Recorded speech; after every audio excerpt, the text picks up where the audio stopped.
dengan adopsi teknologi yang jauh lebih bagus dibandingkan generasi-generasi sebelumnya, ya saya rasa side jobs ini nggak akan hilang gitu.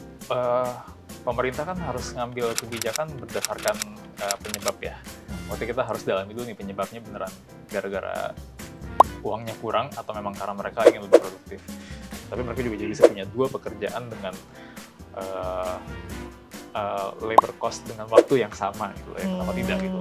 Halo Sobat Bisnis, kembali lagi di podcastnya Bisnis Indonesia bersama saya Jessica Gabriela. Sobat Bisnis merasa nggak sih kalau misalkan banyak juga lingkungan di sekitar kita, baik itu teman, keluarga, ataupun mungkin di sosial media, banyak para pekerja yang mengambil side job atau pekerjaan sampingan. Dan jika pada masa dahulu mungkin side job itu identik dengan pekerjaan usaha kecil-kecilan ataupun sebagai tambahan uang jajan, tapi rasanya side job ini menjadi sebuah kebutuhan bagi banyak orang. Terlebih juga kalau misalkan gaji naik, terkadang kita juga merasa bahwa harga-harga yang ada di sekitar lingkungan kita, mungkin kalau misalnya belanja dan lain-lainnya itu juga cukup ikutan naik. Dan akhirnya tidak sedikit juga banyak pekerja yang kemudian mengambil pekerjaan sampingan, terutama supaya rekeningnya bisa bernafas di akhir bulan. Dan untuk membahas lebih dalam mengenai tren side job dan juga mengapa fenomena ini terjadi ataupun berapa banyak sih akhirnya orang-orang mengambil side job, di sini kita akan membahas lebih mendalam bersama dengan Kepala Kajian Sosial dan Ketenagakerjaan LPM FEB UI, Muhammad Hanri.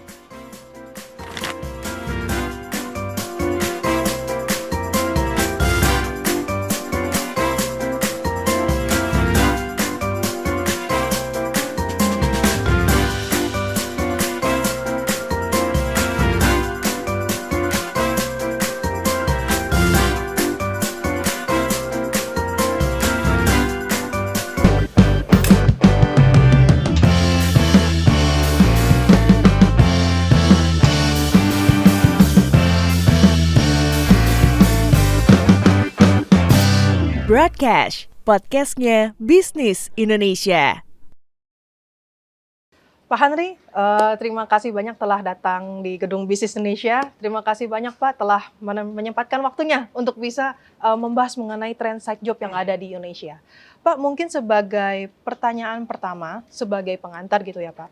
Memang kalau misalkan berdasarkan dari, kebetulan kan Pak Hanri juga melakukan riset gitu ya, mengenai tren side job di Indonesia. Dan memang dipaparkan di laporan bahwa sebanyak 8,2% pekerja di Indonesia itu memiliki kerja sampingan.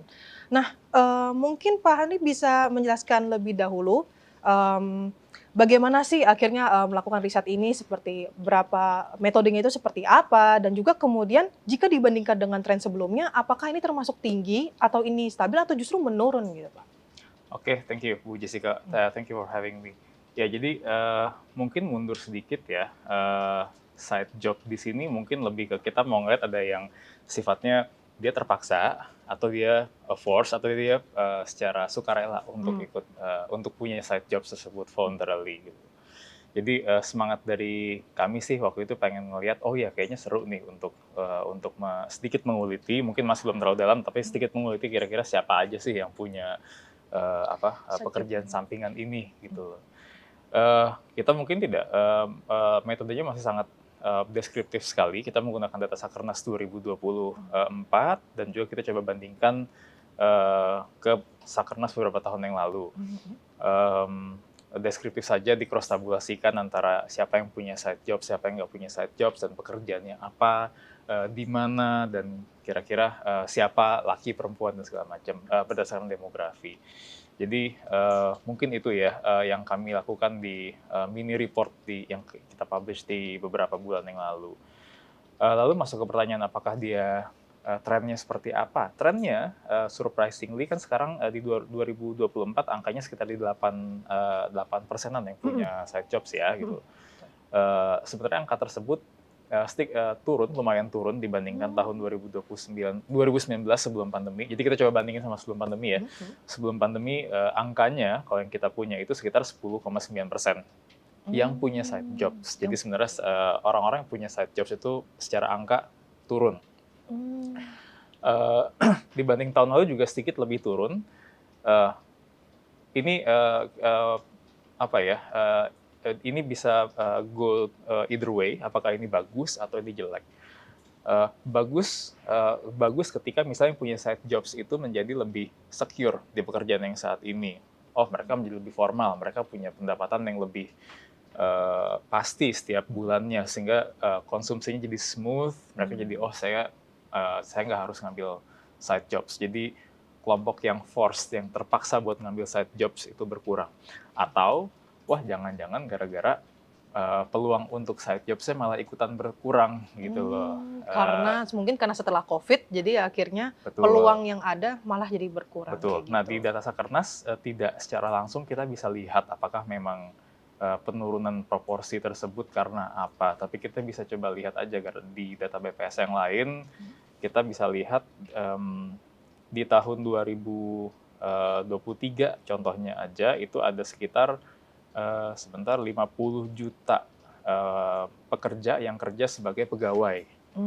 Kan pekerja itu kan bisa dibagi menjadi 3 golongan utama ya, yang berusaha sendiri, pegawai, dan pekerja lepas.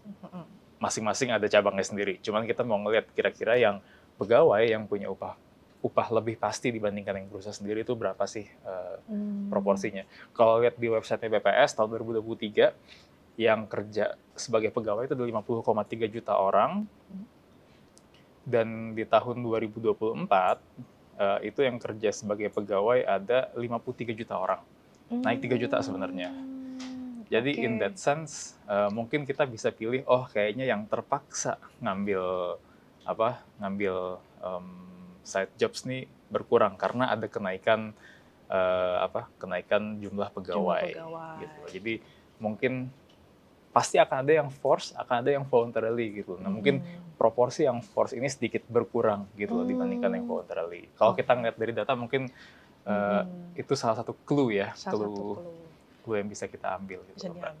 Berarti meskipun kalau misal kita kan merasa gitu ya, oh ini banyak juga orang yang mengambil side job, tapi ternyata malah trennya ada penurunan. Tapi itu bisa diterjemahkan sebagai hal yang baik ataupun yang enggak. Karena satu sisi kan jika membandingkan dengan data BPS tadi ya Pak, berarti kan artinya makin banyak orang yang bekerja, mungkin orang yang secara terpaksa gitu ya tadi ya, formal ya, secara formal itu ya, menjadi lebih berkurang karena bisa mengandalkan pekerjaan yang utamanya ini. Nah terus Pak, ini juga lumayan cukup menarik kalau misalkan dilihat bahwa ternyata daerah seperti NTB, NTT, dan kalau nggak salah juga Yogyakarta juga termasuk yang tinggi ini ya Pak. Kenapa akhirnya daerah-daerah yang ini lebih banyak gitu para pekerja yang akhirnya mengambil pekerjaan sampingan? Kalau berdasarkan dari penelitian Bapak atau dari mungkin hipotesa Bapak gitu ya, ini mengapa daerah ini yang menjadi tinggi banyak orang mengambil side job? Jadi ketika seorang ngambil side jobs dan saya bilang dia force atau voluntarily, itu kan ada beberapa faktor lah yang mempengaruhi ya. Satu, apakah dia memang kepengen lebih produktif sehingga saya punya waktu lebih nih, saya bisa nyari tambahan dari side jobs. Dan juga faktor berikutnya adalah dukungan infrastruktur gitu. Saya akan ngomong yang kedua belakangan ya gitu. Saya mungkin agak sedikit berbicara bagian yang terpaksanya dulu nih gitu. Again, ini nggak terdata secara langsungnya kenapa orang ngambil side jobs itu nggak ada di Sakernas. Kita cuma bisa menerka-nerka dari data-data yang lain. Kalau kita lihat di sini, mayoritas pekerja di NTB, NTT yang Mbak sampaikan tadi, pekerjaan keduanya itu rata-rata sebagai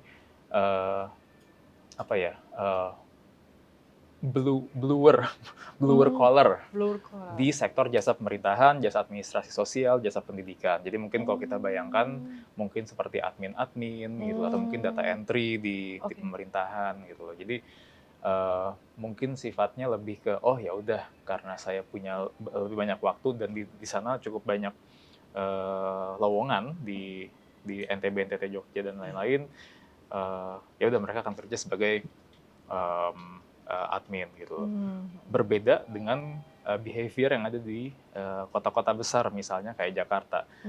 Kita sempat bahas juga, Jakarta kayaknya bukan sektor itu yang paling banyak, tapi di sektor perdagangan eceran, akomodasi makan minuman dan Jadi apa? Transportasi ya. Gitu. Transportasi. Jadi kalau kita bayangkan mungkin kayak di Jakarta kita kan generasi mager. Banyak magernya ya Pak ya. Iya.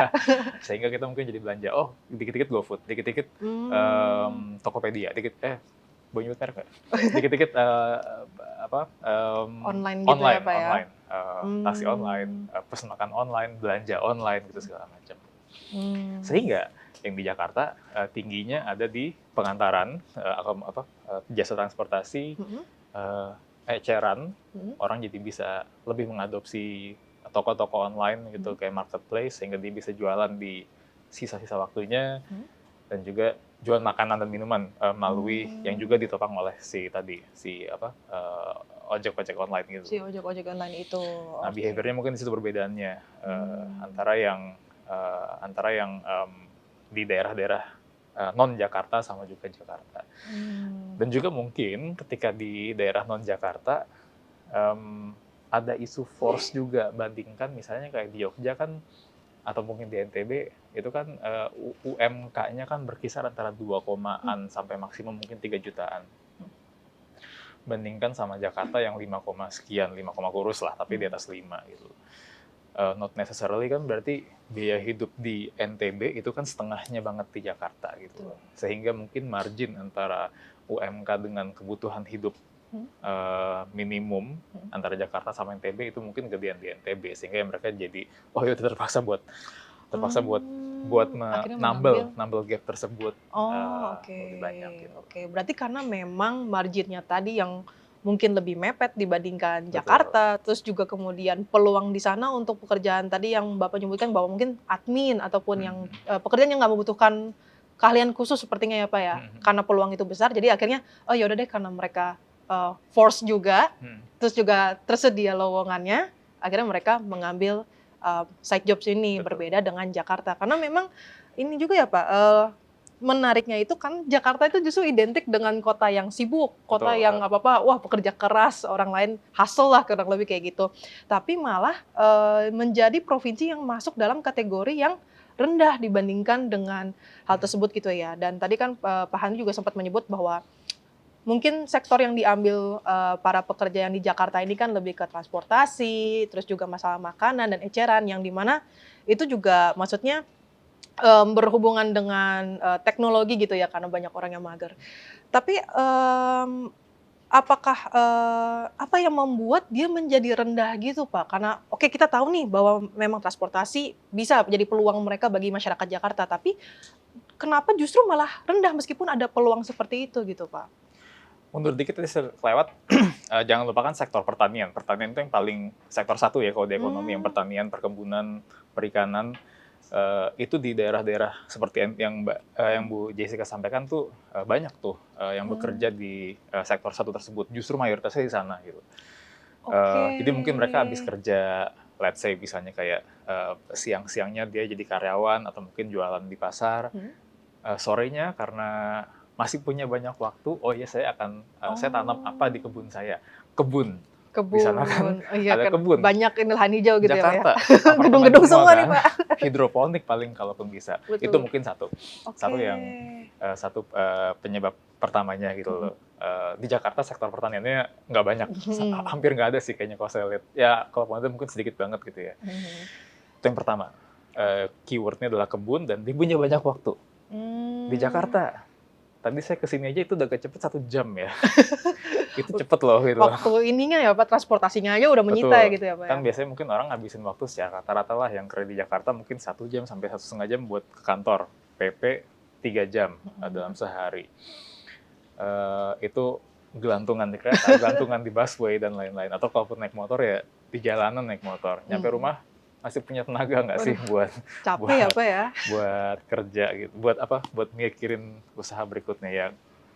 Itu mungkin salah satu yang mungkin menjadi faktor penahannya ya, sehingga mungkin nggak terlalu banyak orang yang masih punya energi cukup gitu loh untuk mengambil side job. Betul, berarti di Jakarta.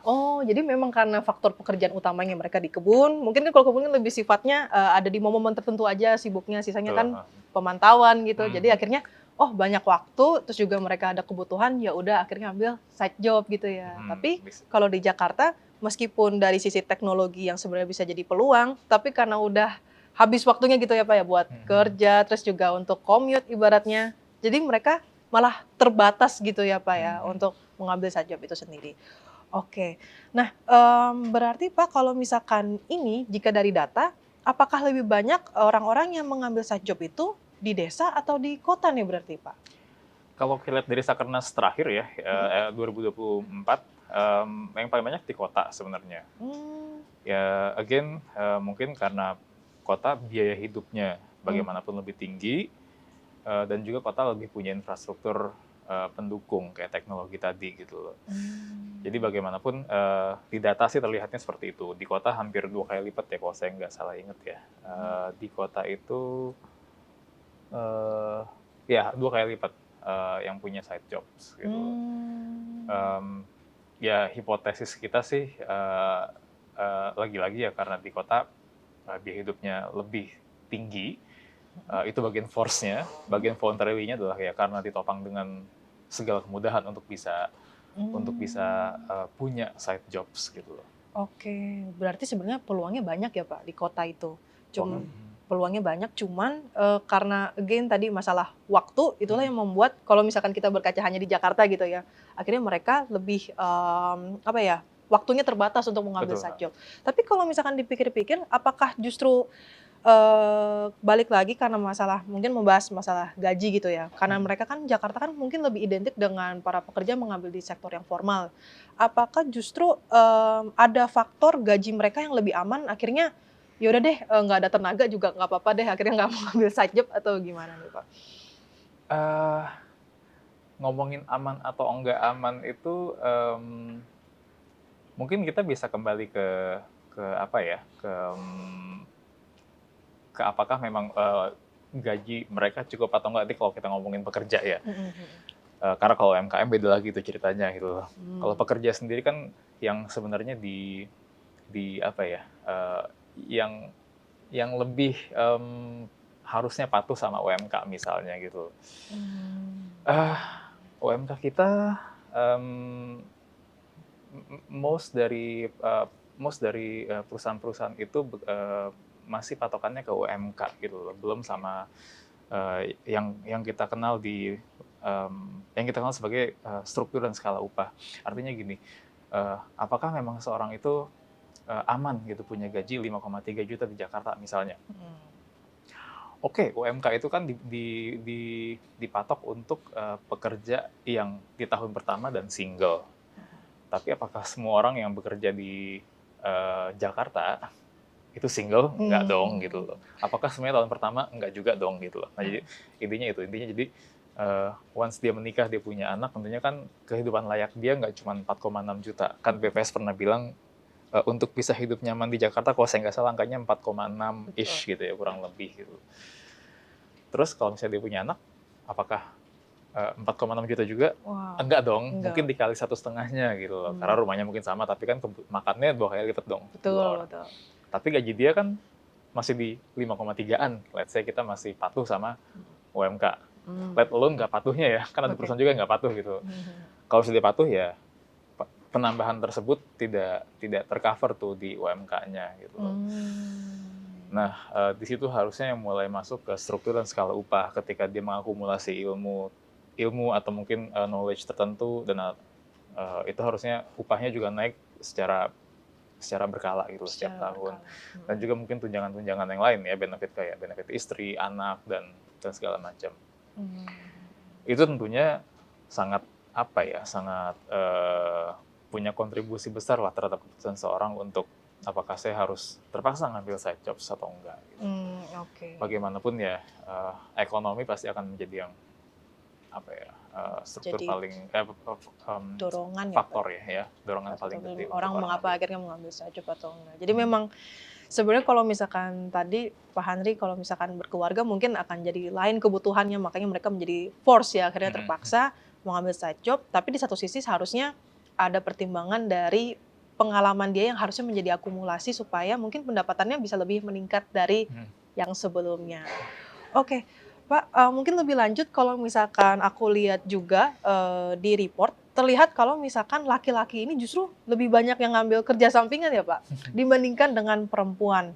Nah kalau misalkan mungkin kan dari Pak Handi sendiri sudah mention sebelumnya kalau misalkan kita nggak bisa tahu mungkin apa penyebab motif seseorang mengambil, jadi hanya melihat dari berdasarkan data yang ada juga di Sakernas. Tapi kalau misalkan dari pandangan Bapak sendiri, kira-kira ini mengapa? Mengapa akhirnya laki-laki yang kemudian menjadi lebih banyak mengambil side job seperti itu? Ya,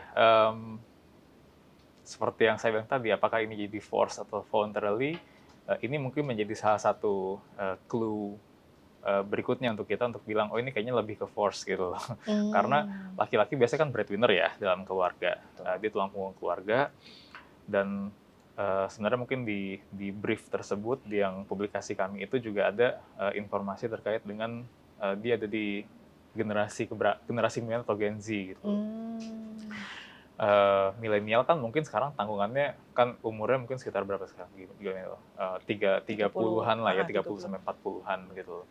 Yang mana mungkin tanggungannya udah nggak cuma sendiri lagi nih gitu, udah punya istri, mungkin anak 2 gitu misalnya. Itu mungkin yang clue berikutnya, oh kayaknya ini lebih ke mereka terpaksa nih buat ngambil pekerjaan tambahan untuk supaya dapur tetap bisa ngebul lah gitu, atau at least ya consumption-nya bisa tetap smooth gitu. Jadi ya, dan juga mungkin di tabel tersebut lebih banyak yang ngambil side jobs itu secara signifikan kepala keluarganya. Ya artinya lagi-lagi ini mungkin menjadi clue berikutnya adalah, oh ya kayaknya sih mereka terpaksa ya karena gitu terpaksa, karena mungkin bukan karena waktunya banyak, tapi karena ya dapur harus ngebul. Dapur harus ngebul, apalagi mungkin uang sekolah anak mahal gitu. Karena mungkin identik bahwa laki-laki itu kan sebagai kepala keluarga, breadwinner-nya kan gitu. Oke. Nah, berarti jika misalkan dari hasil riset-riset yang sebelumnya kita bahas gitu ya Pak, apakah akhirnya mengambil side job ini karena kebutuhan atau bukan gaya hidup nih Pak? Kebutuhan itu kan gara-gara gaya hidup ya sebenarnya ya. Itu kayaknya belum bisa kita konfirmasi di data Sakernas. Apakah memang gaya hidupnya gaya hidup yang cukup mahal, atau memang karena kepala di dalam rumah tangganya itu banyak sehingga jadi butuh duit yang banyak lah gitu. Bukan gara-gara dia harus ngopi setiap hari, bukan gara-gara dia harus ganti iPhone tiap tahun. Tapi karena gitu. Memang ada force di bagian. Betul. Nah itu nggak bisa kita konfirmasi gitu loh. Tapi mungkin apakah memang karena kebutuhan? Sekarang sih arahnya mungkin masih lebih ke karena kebutuhannya tinggi aja gitu. Arahnya ya Pak, karena memang kita belum tahu pasti. Mayoritas, terutama buat yang di perkotaan ya, kalau kita mungkin kayaknya lebih ke karena untuk memenuhi kebutuhan, bukan karena saya punya banyak waktu nih, kayaknya belum ke sana sih, masih ke kebutuhan. Oke, baik Pak. Nah ini juga lumayan menarik kalau misalkan dari report ini kan terlihat kalau gimana ya, kalau misalkan Gen Z ini kan cenderung kita ngelihatnya, wah ini generasinya fleksibel banget nih, kayak kurang lebih kayak gitu. Tapi justru kalau misalkan data menunjukkan kalau mereka yang paling sedikit memiliki side job. Nah itu kira-kira bagaimana Pak? Ada 2 hal. Gen Z ini mungkin masih belum seterpaksa itu dibanding milenial untuk nyari side jobs. Gen Z mungkin sekarang mungkin ya yang sudah menikah mungkin masih belum punya anak, atau mungkin anaknya maksimal 1 gitu. Anak maksimal 1 masih mungkin belum sekolah, belum ngerasain mungkin masuk universitas atau gimana gitu. Bayar uang sekolah yang mungkin 1 juta sebulan, anaknya ada 3, berarti 3 juta sebulan gitu. Jadi masih belum di posisi millennials yang sudah mulai waduh, butuh duit nih gitu. Posisinya masih belum di situ. Kedua, kalau misalnya ngomongin Gen Z lebih prefer yang fleksibel, itu mungkin benar, tapi di pilihan pekerjaannya. Jadi mungkin mereka lebih prefer untuk di pekerjaan utama ya. Jadi mungkin mereka akan prefer buat instead of jadi pegawai BUMN atau PNS yang kan sekarang lagi banyak tuh diskusinya demand for BUMN dan PNS tidak seksi dulu gitu, seseksi generasi saya gitu, milenial. Mereka lebih prefer yang kerjanya lebih fleksibel gitu, yang mungkin mengarahnya ke gig ya gitu loh, yang jadi kayak sekarang mungkin konten kreator yang mereka bisa memutuskan saya mau kerja kapan, di mana, jam berapa. Influencer gitu ya Pak ya. not necessarily, oh saya mau kerja lebih dari satu, gitu loh. oke. Jadi lebih ke tipe pekerjaannya sih yang saya lihat. Kenapa Gen Z itu em, fleksibelnya tuh lebih ke fleksibel di jenis pekerjaannya, Jenis pekerjaannya, bukan sebagai akhirnya ngambil side job gitu, bukan. not necessarily Not necessary. apakah Gen Z lebih produktif atau tidak sehingga mereka menjadi oh saya punya banyak waktu jadi saya akan ngambil pekerjaan berikutnya. Belum mengarah ke sana sih yang Belum saya mengarah lihat, ke sana. lebih ke flexibility-nya masih lebih digunakan untuk mereka bisa ngatur hidupnya sendiri, nggak diatur sama bos gitu. Berarti mungkin bakal beda kalau misalkan nanti reportnya beberapa tahun mendatang ya Pak, karena Ketika kan Gen Z-nya ketika Gen Z-nya sudah punya keluarga, udah punya anak 3 gitu. udah punya waduh. Itu mungkin kita bisa bandingkan. Bisa kita sekarang. bandingkan dengan data yang di sini. Oke. Oke Pak, nah terus memang kalau misalkan kita melihat memang data yang side job ini kan menurun jika dibandingkan pada saat pandemi. Tapi kira-kira apakah pekerjaan sampingan ini akan menjadi sesuatu yang normal buat pekerja Indonesia? Karena kan kalau sebelumnya kan mungkin tidak sebanyak itu ya dibandingkan sekarang. Dan apakah kira-kira tren ini akan berlanjut gitu Pak? Atau bagaimana kalau dari Pak melihatnya? Kita jangan ngelihat side jobs ini menjadi sesuatu yang jelek sebenarnya. Dia bisa bagus, tapi di sisi lain dia juga bisa jelek gitu loh.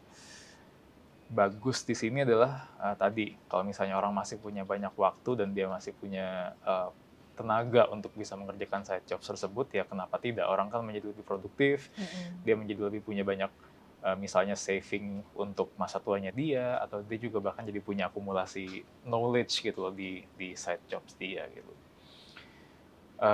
Arahnya gimana sekarang? Mungkin Gen Z nantinya pada akhirnya akan lebih, yang nanti kan Gen Z akan yang mendominasi pasar tenaga kerja kita ya, dengan adopsi teknologi yang jauh lebih bagus dibandingkan generasi-generasi sebelumnya, ya saya rasa side jobs ini nggak akan hilang gitu loh. Jadi akan menjadi, kita harus hidup berdampingan dengan orang yang dengan kebiasaan yang ada pekerjaan tambahan gitu. Dalam konteks itu menurut saya itu yang sisi bagusnya ya, sisi yang kita tidak harus kita nggak harus front upon side hustle. Cuman apakah yang harus kita antisipasi kan misalnya ini menjadi gejala-gejala overwork ya, misalnya dia udah capek seharian 9 to 5 di kantor, bahkan mungkin 8 to 5 di kantor, tapi gara-gara dia terpaksa buat bekerja dia jadi harus ngegojek lagi misalnya setelah bekerja. Itu kan juga ada fenomena seperti itu ya gitu. Setelah kerja mereka masih harus narik taksi online atau ojek online gitu. Misalnya itu terlalu banyak dan mereka jadi overwork, kan berdampak pada satu keselamatan mereka, karena mereka di jalan gitu kan, kalau kayak ojek online gitu, kecapean, ngantuk, nabrak ntar, itu kan jadi nggak bagus juga gitu. Atau mungkin misalnya yang overwork adalah ibunya, kan bisa berdampak pada anaknya juga gitu kan, anaknya mungkin di rumah jadi nggak terlalu dapat perhatian si ibunya gitu misalnya. Ya, itu efek-efek samping dari dominonya gitu dari efek samping dari side jobs yang harus dimitigasi lah gitu loh menurut saya. Keselamatan dan work life balance juga harus. Gen Z kan? Gen Z. Work life balance adalah kunci. Work balance adalah kunci. Oke. Nah ini pertanyaan terakhir sih Pak. Kalau misalkan dari pandangan Bapak gitu ya, melihat tren sendiri, apakah kira-kira apa yang bisa dilakukan oleh pemerintah dan perusahaan gitu, supaya para pekerja ini mungkin bisa hidup lebih layak, karena menyambung yang tadi ya, kalau misalkan orang kerja sudah lama, tapi ternyata kebutuhannya juga makin tinggi, mereka harus ngambil side hustle lagi, kan itu kan bikin jadi capek gitu, overwork. Apa sih kira-kira yang bisa saran bagi pemerintah ataupun bagi perusahaan? Dan kalau misalkan melihat 5-10 tahun ke depan, apakah pasar kerja di Indonesia ini akan menjadi fleksibel, menjadi lebih sehat, atau justru malah menjadi penuh tekanan gitu Pak? Pemerintah kan harus ngambil kebijakan berdasarkan penyebab ya. Waktu kita harus dalami dulu nih penyebabnya beneran gara-gara uangnya kurang atau memang karena mereka ingin lebih produktif. Dari situ misalnya ternyata yang kasusnya adalah yang pertama karena uangnya kurang, berarti kan kita harus benerin dari akar permasalahannya dong gitu, dari wah gajinya kurang nih gitu. gaji kurang ya tentunya kita nggak bisa serta-merta langsung bilang ke pemerintah naikin UMR, naikin UMK gitu loh. Yang jerit perusahaan pasti kan gitu loh. Ya kita nggak mau itu juga gitu. Kita harus cari keseimbangan antara gaji sama kemampuan perusahaan. Karena kalau perusahaannya kolaps, pengangguran yang naik gitu. Jadi efeknya kan jadi naik lagi, ngaruh kemana-mana ya gitu. Nah itu jadi mungkin satu sumber permasalahan misalnya memang karena uangnya nggak cukup, pemerintah mungkin bisa mengambil angle-nya dari misalnya naikin UMK itu punya dampak yang sangat besar, mungkin bisa quick win-nya dari misalnya kayak dari infrastruktur pendukung lah. Jadi misalnya ada daycare gitu misalnya, community based daycare, sehingga spouse-nya istri itu juga bisa bekerja dan ngebantu breadwinner-nya buat bekerja, sehingga dia juga nggak harus side job amat. Atau mungkin misalnya kayak pendidikan yang lebih murah gitu loh, subsidi pendidikan, subsidi kesehatan, sehingga cost of living itu bisa turun. Jadi dengan gaji yang sama, cost of living-nya lebih turun gitu. Jadi mereka lebih pekerja itu lebih nggak terpaksa-paksa amat gitu loh buat bekerja. Gitu. Itu satu. Dan ketika side jobs yang kita lihat kan juga lebih banyak di pertanian dan juga mungkin banyak di transportasi kayak ojek, pastikan perlindungan pekerjanya gitu loh. Karena kan ojek online itu kan rentan banget sama kecelakaan ya gitu loh. Karena mereka di jalan. Pertanian juga seperti itu, main dengan alat-alat berat gitu loh. Mungkin perlindungan itu yang masih could be improved lah menurut saya di Indonesia. BPJS Ketenagakerjaan itu masih rendah sekali gitu penetrasinya ke pekerja Indonesia. Let alone yang di sektor formal, yang informal lebih kacau lagi gitu. Cuman rendah banget lah, 5% juga nggak nyampe gitu. Jadi perlindungannya ke situ. Itu untuk yang bagian terpaksanya. Kalau yang bagian voluntarily-nya ya lebih ke mungkin pelatihan untuk bagaimana bisa, kalau yang di non metropolitan mungkin kan banyak kan pertanian, ya bagaimana caranya mereka bisa punya pertanian yang lebih sustain dan juga mungkin dengan lebih produktif dengan pelatihan misalnya atau segala macam. Atau mungkin yang di perdagangan eceran, mungkin bagaimana caranya marketing yang bagus gitu loh, sehingga ya mereka jadi lebih terimprove lah. Udah banyak sih pelatihan-pelatihan yang dikerjakan sama pemerintah, cuman yang kalau saya lihat sih lebih ke sporadis antar kementerian ya gitu loh. Jadi kayaknya saya masih, sependek pengetahuan saya masih belum ngelihat ada roadmap yang jelas gitu loh untuk blueprint yang bagus lah buat peningkatan training atau pelatihan yang ada di pemerintahan. Itu sih 5 tahun ke depan ya. Tadi apa, sorry pertanyaan? Apakah tekanannya makin tinggi karena ada fleksibilitas? Kayaknya tidak akan menjadi tekanan ya, malah jadi opsi menurut saya. Given tadi seperti yang Bu Jessica sampaikan, Gen Z itu sukanya fleksibel, dan kenapa tidak fleksibel juga ketika mereka lebih produktif, nanti juga mungkin mereka bisa punya training yang lebih bagus ya. Not only mereka fleksibel di pilihan pekerjaan, jenis pekerjaan yang bukan 9 to 5 tapi lebih ke gig, tapi mereka juga jadi bisa punya 2 pekerjaan dengan labor cost dengan waktu yang sama gitu ya. Kenapa tidak gitu. Saya lebih ke optimis, ini kayaknya harusnya lebih ke opsi instead of tekanan ya. Mereka punya pilihan lebih banyak. Gitu. Ibaratnya mereka jadi lebih efektif gitu ya. Betul. Dengan waktu ini tapi banyak. Oke deh. Harapan saya sih begitu ya. Semoga arahnya bisa seperti itu ya. Oke deh, jika demikian. Terima kasih banyak Pak Handri. Ini lumayan cukup menarik bisa membahas soal side job gitu ya. Jadi satu sisi side job ini mungkin bisa dilihat sebagai lampu kuning juga. Apakah pendapatannya juga masyarakat Jakarta itu kurang tinggi gitu dari sewajarnya, atau justru bisa membuat masyarakat bisa menjadi lebih produktif gitu ya Pak. Oke baik, terima kasih banyak Pak Handri atas waktunya. Dan Sobat Bisnis jangan lupa untuk selalu memantau episode-episode yang ada di Bisnis Indonesia, yakni di broadcast. Dan jangan lupa untuk subscribe supaya terus ikutin podcast-podcast yang ada. Terima kasih dan bye-bye. Pak Handri, terima kasih.